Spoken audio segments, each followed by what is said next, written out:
Hello students, मैं विनोद जांगड़ा आप सभी बच्चों का एक बार फिर से आपके अपने YouTube channel success with MBS classes में हार्दिक स्वागत करता हूं। स्टूडेंट्स, प्लस टू का मैथमेटिक्स बड़े ही अच्छे ढंग से हम कर रहे थे और जो आज का सेशन होने वाला है स्टूडेंट्स, वो बड़ा ही इंटरेस्टिंग और मज़ेदार होने वाला है। लेकिन इसके लिए आपको क्या करना होगा स्टूडेंट्स, जुड़े रहना है, वीडियो को लास्ट तक जरूर देखना है। और जो बच्चे आज के सेशन के अंदर नए हैं स्टूडेंट्स, वो क्या करेंगे, सबसे पहले चैनल को सब्सक्राइब करें और बेल आइकन का बटन जरूर प्रेस करना, ताकि कोई भी नई वीडियो जब भी हम अपलोड करते हैं, जब भी हम भेजते हैं, तो सबसे पहले उसका नोटिफिकेशन आपके पास पहुंचे, ताकि आपको उसका फ़ायदा मिल सके। स्टूडेंट्स, ज़्यादा से ज़्यादा वीडियो को शेयर किया करो और अगर वीडियो अच्छी लगती है तो थंब इम्प्रेशन यानी लाइक का बटन जरूर प्रेस करना है। तो स्टूडेंट्स, प्लस टू के मैथमेटिक्स के अंदर जो जो टॉपिक्स अपने हो चुके थे वो क्या थे, मैट्रिक्स से रिलेटेड सारे हो चुके थे, ठीक है। और मैट्रिक्स के अंदर सिर्फ एक पार्ट अपना रहता था स्टूडेंट्स, वो था जो आज हम करेंगे, एलिमेंट्री ट्रांसफॉर्मेशन और elementary operations of a matrix. ये स्टूडेंट्स ए का इन्वर्स निकालने के लिए, कोई भी मैट्रिक्स अपने को दे रखा उसका इन्वर्स निकालने के लिए आपसे ये सम पूछा जाएगा। लेकिन सबसे पहले अपने को ये पता होना चाहिए बेटा कि एलिमेंट्री ट्रांसफॉर्मेशन होता कौन सा है या एलिमेंट्री ऑपरेशंस होते कौन से हैं। तो एक बात तो अपने माइंड में ये बैठा लो बेटा कि इन्वर्स कौन से मैट्रिक्स का निकलेगा, जो मैट्रिक्स नॉन सिंगुलर हो। और नॉन सिंगुलर कौन सा होता है, जिसका डिटर्मिनेंट क्या होता है स्टूडेंट, जीरो नहीं होता। समझ में आ गई बात, वो नॉन सिंगुलर होता है। तो अब हम देखते हैं एलिमेंट्री ट्रांसफॉर्मेशन क्या होता है स्टूडेंट्स। कोई भी अपने को मैट्रिक्स दे रखा है, उसके अंदर रो या कॉलम के अंदर कोई भी चेंज करना, यानी उसको मॉडिफाई करना थोड़ा, वो समझ में आ रही बात, तो वो क्या कहलाता बेटा, एलिमेंट्री ट्रांसफॉर्मेशन या एलिमेंट्री ऑपरेशंस। स्टूडेंट्स, एक होता है एलिमेंट्री मैट्रिक्स, वो होता क्या है, वो ये होता है कि कोई भी मैट्रिक्स मेरे को दे रखा था, उसमें मैंने सिर्फ एक ही ऑपरेशन यूज किया, एक ही उसमें चेंजिंग की। समझ में आ रही बात, एक ही चेंजिंग जब मैं उसके अंदर करता हूं तो वो एलिमेंट्री मैट्रिक्स होता है। और जब हम ज़्यादा से ज़्यादा करते जाते हैं तो वो अपने पास क्या हो जाता है स्टूडेंट्स, एलिमेंट्री ट्रांसफॉर्मेशन या एलिमेंट्री ऑपरेशन। तो स्टूडेंट्स, मॉडिफाई किस तरीके के हो सकते हैं, देखिए पहली चीज़, तीन कंडीशन होगी इसके अंदर, इंटरचेंज ऑफ टू रोज और कॉलम। इंटरचेंज करना दो रो या दो कॉलम को, यानी ऐसे मैं लिख दूं R1 और R2। जैसे स्टूडेंट्स, R1 की जगह तो लिखना है R2 और R2 की जगह लिखना है R1, दोनों साइड एरो का साइन हो गया ना। इसका मतलब क्या हुआ, R1 की जगह R2, यानी रो फर्स्ट की जगह रो सेकंड और रो सेकंड की जगह रो फर्स्ट, ये लिखना आपको। सेकंड है student, multiplying all elements of a row और column of a matrix by a non zero scalar.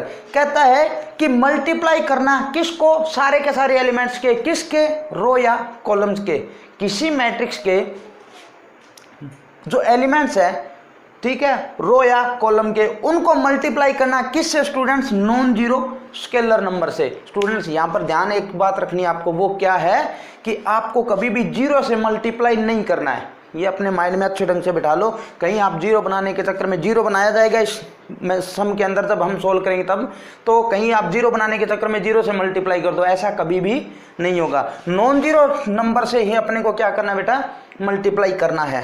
Third condition क्या है, एडिंग और सब्ट्रैक्टिंग, यानी जोड़ भी सकते हैं और घटा भी सकते हैं। किसको, the elements of a row और कॉलम, रो या कॉलम के, किसी एक रो या कॉलम के एलिमेंट्स को ऐड कर सकते हैं या माइनस कर सकते हैं, किसमें, to the corresponding elements of any other row और कॉलम। दूसरे रो या कॉलम के एलिमेंट्स के कोरस्पॉन्डिंग एलिमेंट्स का मतलब क्या है बेटा, पहला एलिमेंट है तो सेकंड रो, मान लो फर्स्ट रो और सेकंड रो की बात चल रही है, जैसे ये अपने पास है 1 2 3 4 5 6, तो अगर मैं कह दूं R1 और R2 को ऐड किया तो इसका मतलब है स्टूडेंट्स, पहला एलिमेंट पहले के अंदर ऐड करना, दूसरा दूसरे के अंदर, तीसरा तीसरे के अंदर। ये हम ऐड भी कर सकते हैं और माइनस भी कर सकते हैं। और एक चीज़ ये भी कर सकते हैं कि मान लो इसको मैं 2 से मल्टीप्लाई करके, इस रो को 2 से मल्टीप्लाई करके भी इसमें ऐड कर सकता हूँ, 2 से मल्टीप्लाई करके इसमें से -2 का मतलब ये है स्टूडेंट्स, 2 से मल्टीप्लाई का मतलब ये मत समझ लेना आप कि सिर्फ 2 से, इसका मतलब ये बनता है कि मैं किसी भी रो को किसी भी नंबर, स्केलर नंबर से मल्टीप्लाई करके क्या कर सकता हूँ, किसी भी रो के अंदर ऐड कर सकता हूँ, किसी भी कॉलम के अंदर ऐड या माइनस यानी सब्ट्रैक्ट कर सकता हूँ। बात समझ में आ गई ना। तो ये तीन चीज़ें हैं स्टूडेंट्स, अगर आपके ये माइंड में बैठ गई ना तो एलिमेंट्री ट्रांसफॉर्मेशन यूज करना आपके लिए बाएं हाथ का खेल हो जाएगा। बस आपको ये तीनों की तीनों अपनी नोटबुक के अंदर राइट डाउन कर लेनी है। मैं बार बार बोल रहा हूँ आपको बेटा कि मैथ रफ नोटबुक और पेन अपना पास में लेके बैठे, ताकि कोई भी जो इंपॉर्टेंट चीज़ होती है वो साथ के साथ राइट डाउन करते जाओ। तो स्टूडेंट्स ये तीनों की तीनों चीज़ें आपको पता होनी चाहिए। अब स्टूडेंट्स हम उससे रिलेटेड एलिमेंट्री ट्रांसफॉर्मेशन से रिलेटेड 2-3 बेसिक बातें और हैं वो कर लेते हैं। स्टूडेंट जब हमने इन्वर्स निकाला था, थर्ड चैप्टर जब हम कर रहे थे, फोर्थ हमने किया था, तो मैट्रिक्स जो दे रखा था उसका इन्वर्स निकालने की बात चली थी और मैंने इन्वर्स से रिलेटेड प्रॉपर्टीज भी बताई थी। उसमें एक प्रॉपर्टी थी बेटा, वो क्या थी, वो ये थी कि किसी भी मैट्रिक्स को अगर मैं उसके इन्वर्स से मल्टीप्लाई करूं तो मेरे पास आंसर हमेशा ही आइडेंटिटी मैट्रिक्स आता है। ये आपको ध्यान रखना है, ये पता होना चाहिए। ये प्रॉपर्टी है किसकी, इन्वर्स की। तो स्टूडेंट्स ये ए इन्वर्स का मतलब क्या हुआ, इसका मतलब ये बेटा कि पावर -1 है तो इसका मतलब इसको नीचे लेके आऊंगा तो पावर क्या हो जाएगी, +1। इसका मतलब a divide by a is equal to identity matrix, यही बात है ना। अब देखिए ये a इधर डिवाइड में उधर जाके मल्टीप्लाई में, तो यानी मेरे पास क्या आ जाए students, a into I is equal to a। ये जो मैंने अभी लिखा ना बेटा, ये ही आपको याद रखना है इस एक्सरसाइज के अंदर। 3.4 एक्सरसाइज जो आप कर रहे हैं अभी, उसके अंदर ये चीज़ ही आपको याद रखनी है। बस इस चीज़ को याद रख के, और जो अभी हम मेथड यूज करेंगे, जो स्टेप यूज करेंगे, वो अपने माइंड में बिठा लेना, सारे के सारे सम आप कर दोगे। तो ऊपर वाला मैं रफ कर देता हूँ। हमें याद क्या रखना था बेटा, सिर्फ ही क्या, a into I is equal to a, यानी किसी भी मैट्रिक्स को आइडेंटिटी मैट्रिक्स से मल्टीप्लाई करूं तो वो मैट्रिक्स ही आंसर आएगा। अब देखिए आपको क्या करना बेटा, इधर वाली साइड a है ना, उसको तो a का a ही रखना है। ये जो आइडेंटिटी मैट्रिक्स है उसको आइडेंटिटी मैट्रिक्स को एक्सपेंड यानी लिख देना है। अब स्टूडेंट मैंने यहाँ पर 2 क्रॉस 2 ऑर्डर का लिखा है, मैंने इसलिए लिखा है स्टूडेंट क्योंकि मैं मान के चल रहा हूँ कि ये जो ए मैट्रिक्स है ना वो 2 क्रॉस 2 ऑर्डर का, यानी जितने ऑर्डर का अपने पास मैट्रिक्स होगा अपने को उतने ही ऑर्डर का आइडेंटिटी मैट्रिक्स लेना है। और is equal to A matrix, और ए मैट्रिक्स बेटा यहाँ तो ए अपने को सिर्फ ए लिखना है और इधर वाली साइड अपने को ए मैट्रिक्स जो दे रखा है वो का वो लिखना है। जैसे फॉर एग्जांपल 1 2 3 और 4 ये अपने को दिया होता तो। अब आपको क्या करना है बेटा, अब जो मैं बता रहा हूँ वो बात ध्यान से समझना। आपको ये काम करना है कि ये आइडेंटिटी मैट्रिक्स इधर बना हुआ है ना, ये का ये इधर वाली साइड बनाना है, यानी इस सारे मैट्रिक्स को चेंज करना है। और वो चेंज क्या बन जाए, वापस चल के जब सोल्व करते जाए तो लास्ट में क्या बन जाए, ये मैट्रिक्स बन जाए इधर वाली साइड। बात समझ में आ गई ना। अब देखिए जैसे ये बनेगा, मान लो a इंटू में कोई तो मैट्रिक्स बनेगा ना, ये अगर मेरे पास इधर वाली साइड आइडेंटिटी मैट्रिक्स बनेगा तो बेटा इसमें तो भी तो कुछ चेंज होगा, जो इसमें चेंज करूंगा वो इसमें चेंज करूंगा मैं। समझ में आ गई बात। तो कोई ना कोई चेंज होगा, उसको मैंने बी मैट्रिक्स नाम दे दिया मान लो। समझ में आ गई बेटा बात। अब देखिए a into B is equal to identity matrix, यानी किसी मैट्रिक्स को किसी मैट्रिक्स से मल्टीप्लाई किया और मेरे पास आइडेंटिटी मैट्रिक्स अगर आंसर आ रहा है तो वो जो मैट्रिक्स है ना वो मेरे पास क्या होगा बेटा, a का इन्वर्स होगा और वो अपने पास a का इन्वर्स आ जाएगा।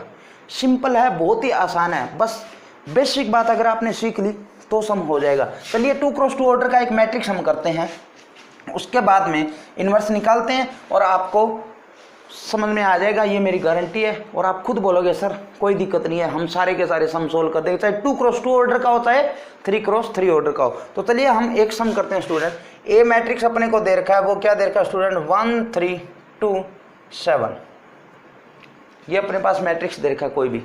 अब स्टूडेंट मैंने क्या बताया था, इसका क्या फाइंड करना है अपने को, इन्वर्स।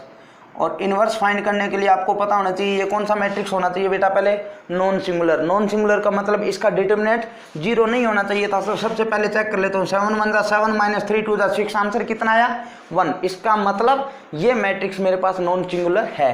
अब देखिए इन्वर्स निकालने का तरीका क्या था, a इंटू में आई मतलब आइडेंटिटी मैट्रिक्स मेरे पास बन जाएगा स्टूडेंट 1 0 0 1। ये कहाँ से पता चला, ये 2 क्रॉस 2 ऑर्डर का था तो मैंने 2 क्रॉस 2 ऑर्डर का लिया। अगर ये 3 क्रॉस 3 ऑर्डर का होता तो इसको भी मैं 3 क्रॉस 3 ऑर्डर का लेता।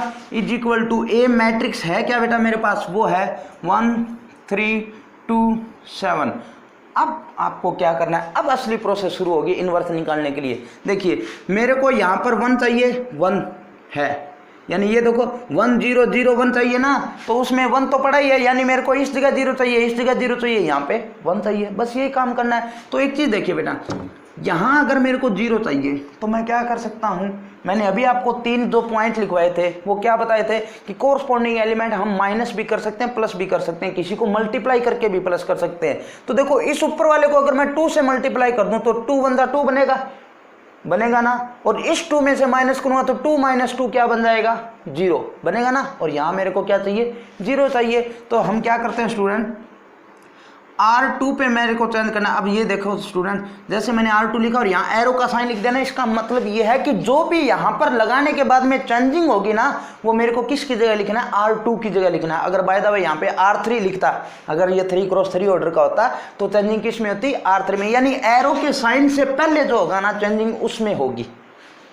क्या चेंजिंग करनी है, R2 में से R1 को माइनस करना है, किससे मल्टीप्लाई करके, 2 से मल्टीप्लाई करके कर देते हैं A इंटू, देखिए चेंज किस में करना है, R2 में, तो यानी जो मेरे पास रो फर्स्ट है उसमें तो कोई चेंजिंग नहीं है, इधर वाली साइड मैंने ये लिख लिया स्टूडेंट्स, और उधर वाली साइड दोबारा लिख लेता हूँ 1 3।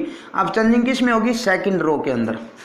अब देखो क्या, R2 में से 2R1 माइनस, तो देखिए इसको मैं 2 से मल्टीप्लाई, इसको भी 2 से मल्टीप्लाई, ऐसे करना है, यानी इसको 2 से मल्टीप्लाई करके इसमें से माइनस करना है, इसको 2 से मल्टीप्लाई करके इसमें से माइनस करना है। तो पहले मैं इसको सोल्व करता हूँ स्टूडेंट, ऊपर वाले को 2 से मल्टीप्लाई करके इसमें से माइनस करना है, तो 1 को 2 से मल्टीप्लाई किया 2 को 0 में से माइनस करूंगा तो आंसर कितना आएगा स्टूडेंट, -2 आएगा ना।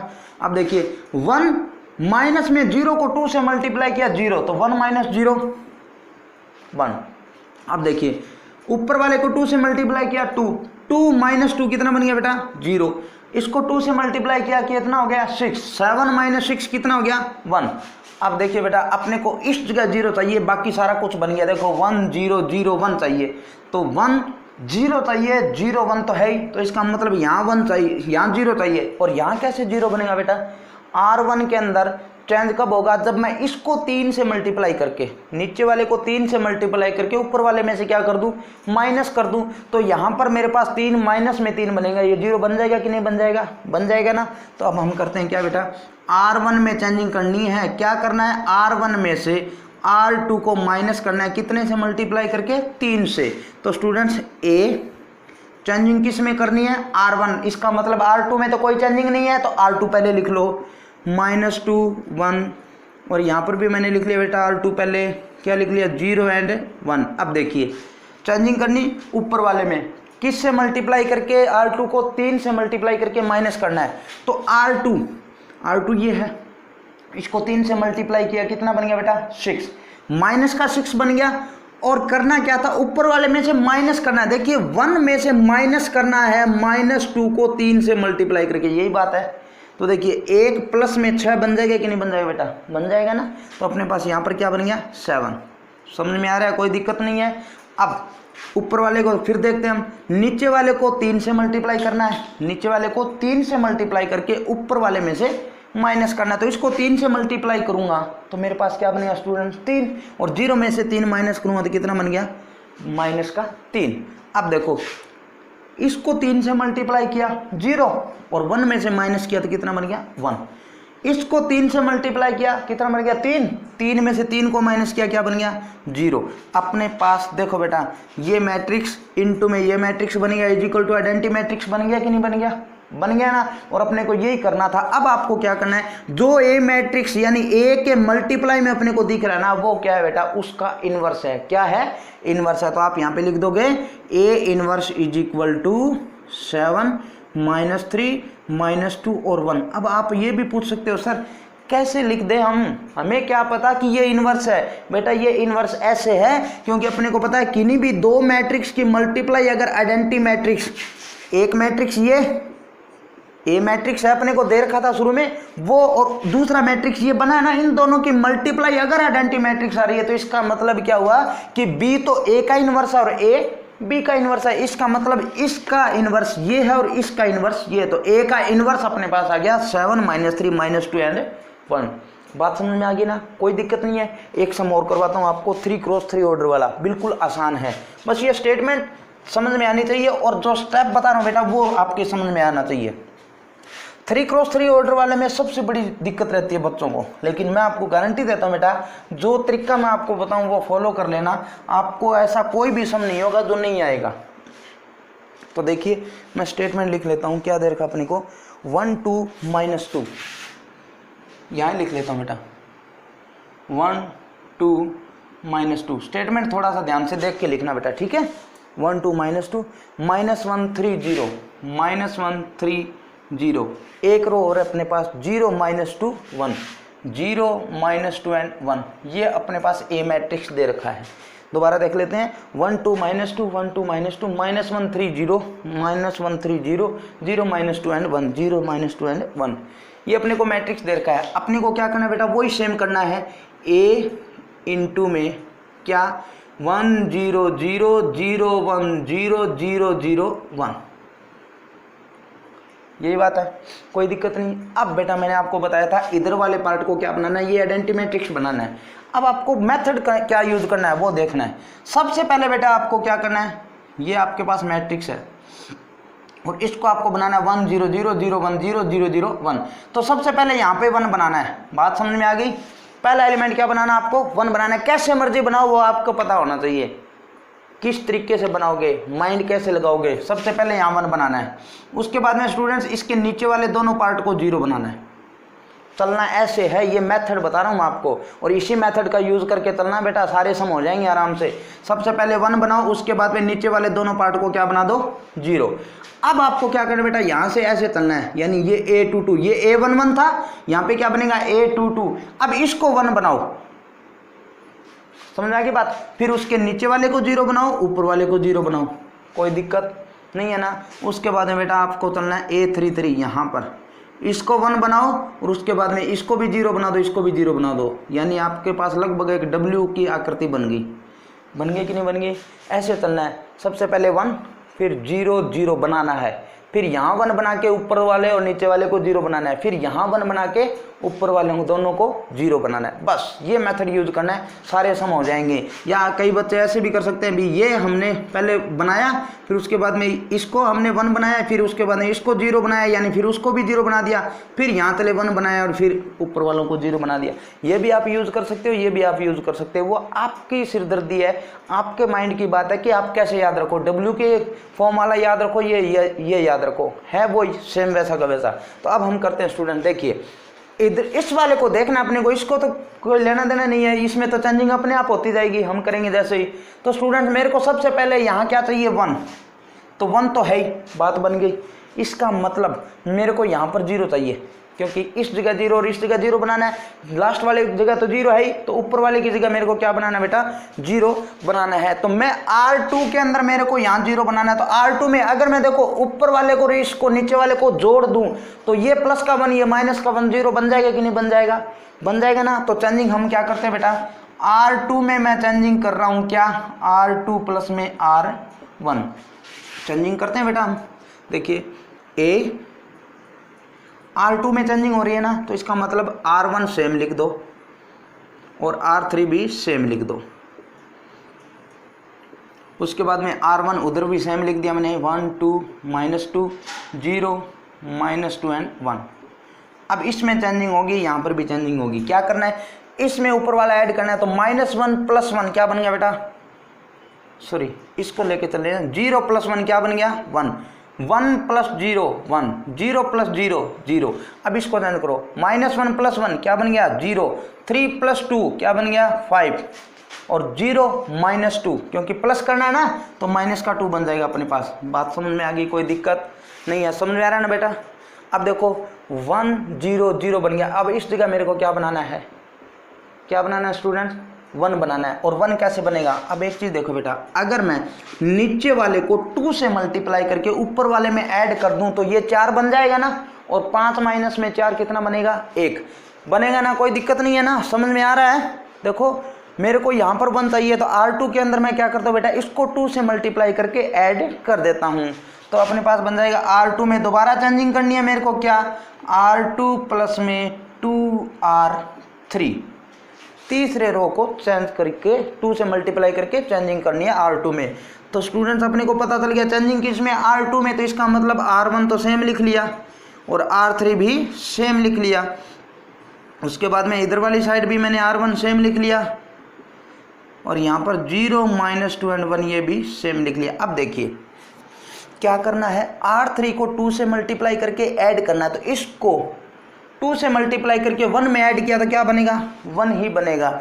इसको 2 से मल्टीप्लाई करके 1 में ऐड किया तो 1 ही बनेगा। इसको 2 से मल्टीप्लाई करके इसमें ऐड किया तो प्लस का 2 बनेगा ना, कोई दिक्कत नहीं है। अब देखिए इसको 2 से मल्टीप्लाई करके इसमें ऐड किया तो मेरे पास क्या बनेगा स्टूडेंट, 0 ही बनेगा। इसको 2 से मल्टीप्लाई करके इसमें ऐड करूँगा तो मेरे पास क्या बनेगा, 1 बनेगा। इसको 2 से मल्टीप्लाई करके इसको 1 को 2 से मल्टीप्लाई करके और इसमें ऐड करूँगा तो यहाँ पर भी क्या बन जाएगा स्टूडेंट्स, मेरे पास 0 बन जाएगा कि नहीं बन जाएगा। देखो ये माइनस का 2 ये प्लस का 2 बनेगा तो 0 बन जाएगा। अब देखिए यहाँ 1 बन गया ना, देखो यहाँ 1 बनाया फिर ये दोनों 0 बनाए। अब इस जगह 1 बना दिया तो अब क्या बनाना, ऊपर वाले को भी 0 नीचे वाले को भी 0। तो हम क्या कर देते हैं स्टूडेंट, नीचे वाले को 0 और ऊपर वाले को 0 अगर अपने को बनाना है तो इसको अगर मैं 0 बनाऊं तो क्या कर दूं स्टूडेंट, ऊपर वाले को इसको 2 से मल्टीप्लाई करके इसमें जोड़ दूं तो माइनस का 2 प्लस का 2 0 बन जाएगा। बस इसी तरीके से आपको माइंड लगाना है। मेरे को दोबारा क्या करना बेटा, R3 में चेंजिंग करनी है। और R3 में क्या चेंजिंग करनी है, R3 में ऐड करना है R2 को किस से मल्टीप्लाई करके, 2 से। समझ में आ गई बात। और R1 में भी यहाँ पर भी 0 बनाना है ना, तो R1 में भी मैं चेंजिंग कर देता हूँ थोड़ी। R1 में क्या चेंजिंग कर देता हूँ बेटा, R1 में से 2R2 यानी इसको 2 से मल्टीप्लाई करके माइनस कर देता हूँ। अब देखिए दोनों ऑपरेशन एक साथ लगाएंगे हम। वो क्या किया बेटा, सबसे पहले तो R3 और R1 में चेंज होगा, इसका मतलब R2 में चेंज कुछ नहीं होना, तो R2 सेम लिख लो, 1 1 2। इधर भी मैंने लिख दिया बेटा R2 सेम, वो क्या लिख दिया 0 1 0। अब देखिए चेंजिंग क्या क्या हो रही है, R1 में चेंजिंग करनी है, R1 माइनस में 2R2। पहले तो R1 मेरे पास ये है, इसमें से इसको 2 से मल्टीप्लाई करके माइनस करना है। तो 1 माइनस में 2 करेंगे तो अपने पास क्या बनेगा स्टूडेंट, माइनस का 1। इसको 2 से मल्टीप्लाई करके इसमें से माइनस करना है तो 0 माइनस में 2 यानी माइनस का 2। इसको 2 से मल्टीप्लाई करके इसमें से माइनस करना है यानी माइनस का 4। समझ में आ रहा है, कोई दिक्कत नहीं। अब स्टूडेंट्स R3 में क्या चेंज करना था, R2 को 2 से मल्टीप्लाई करके, R2 को 2 से मल्टीप्लाई करके R3 में ऐड करना था। यहाँ कर देता हूँ, फिर इसमें भी आप चेंज कर देंगे एक साथ। इसको R2 को 2 से मल्टीप्लाई करके इसमें जोड़ना था 2। इसको 2 से R2 को 2 से मल्टीप्लाई करके इसमें जोड़ना था 2। इसको 2 से मल्टीप्लाई करके इसमें जोड़ना था, कितना बन गया स्टूडेंट, 5। अब देखो इसमें चलते हैं हम इधर वाली साइड। क्या करना था बेटा, R1 में 2R2 यानी R1 में चेंजिंग करनी है, इसको 2 से मल्टीप्लाई करके माइनस, तो अपने पास 1 ही बनेगा। इसके अंदर से इसको 2 से मल्टीप्लाई करके माइनस करूंगा तो ये तो 2 बन गया, ये प्लस का 2 है तो अपने पास क्या बन जाए स्टूडेंट, 0। इसको 2 से मल्टीप्लाई करके इसमें से माइनस करूंगा तो मेरे पास कितना बनेगा स्टूडेंट, माइनस का ही 2। R3 में क्या चेंजिंग करनी है, R3 में R2 को जोड़ना था 2 से मल्टीप्लाई करके, तो इसको 2 से मल्टीप्लाई करके इसमें जोड़ूंगा तो क्या बनेगा 0। इसको 2 से मल्टीप्लाई करके इसमें जोड़ूंगा तो मेरे पास क्या बनेगा स्टूडेंट्स, 0। इसको 2 से मल्टीप्लाई करके इसमें जोड़ूंगा तो मेरे पास क्या बनेगा स्टूडेंट, 1। बात समझ में आ गई, कोई दिक्कत नहीं है। अब देखिए मेरे पास यहाँ पर 1 बन गया, ये बन गया, यहाँ दोनों जगह 0 बन गया, फिर यहाँ 1 बन गया, ऊपर नीचे 0 बन गया, इस जगह 1 बन गया। इसका मतलब ऊपर वाला ये 0 बना हुआ है, ये 0 अब बनाना है। तो स्टूडेंट ये 0 कैसे बनेगा, नीचे वाले को अगर 2 से मल्टीप्लाई करके ऊपर वाले में ऐड कर दे, यानी R3 को 2 से मल्टीप्लाई करके R1 में ऐड कर दें तो अपने पास 0 बन जाएगा ना। तो यही काम हम अब करेंगे। क्या, R1 में चेंजिंग कर रहा हूँ मैं, क्या कर रहा हूँ स्टूडेंट्स, R1 में R3 को जोड़ रहा हूँ, कितने से मल्टीप्लाई करके, 2 से मल्टीप्लाई करके। तो देखिए यही थोड़ा सा कर देता हूँ स्टूडेंट्स मैं, R1 में चेंजिंग करनी है ना, और क्या करना है, 2 से मल्टीप्लाई करना है पहले और फिर जोड़ना है। तो इसको 2 से मल्टीप्लाई करूँगा 4 में माइनस 1 जोड़ूंगा तो मेरे पास कितना बनेगा, 3।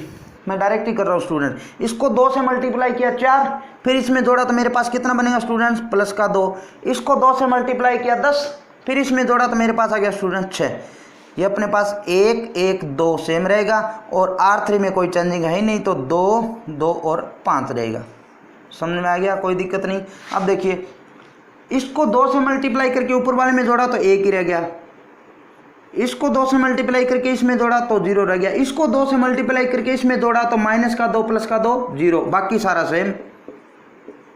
तो स्टूडेंट्स ये अपने पास क्या बनेगा, आइडेंटिटी मैट्रिक्स। इसका मतलब ए इंटू में this matrix is equal to identity matrix. इसका मतलब ये जो मैट्रिक्स मेरे पास बना है ना बेटा, वो क्या बना है, ए का इनवर्स बना है। बस मेथड आपको बता दिया था ना। इसी तरीके से आपको सारे सम को सॉल्व करने हैं। क्या करना है, सबसे पहले A11 को 1 बनाओ, फिर आपको क्या करना है बेटा, A21 को 0, A31 को भी 0, उसके बाद में A22 को 1 बनाओ, उसके बाद में A12 को भी 0 और A32 को भी 0, उसके बाद में आपको क्या करना है बेटा, A33 को 1 बनाओ और उसके बाद में A23 को भी 0 और A13 को भी 0। बस ये तरीका आपको अपनाना है। सबसे पहले इसको 1, फिर 0 0, फिर इसको 1, फिर 0, ऊपर वाला 0 बना ही देना है, फिर इसको 1 बनाओ, फिर ऊपर वाले 0।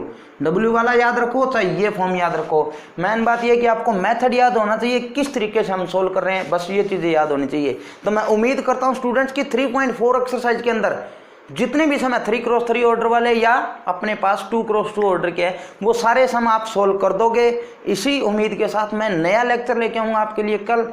तब तक आप सभी दोस्तों का थैंक यू।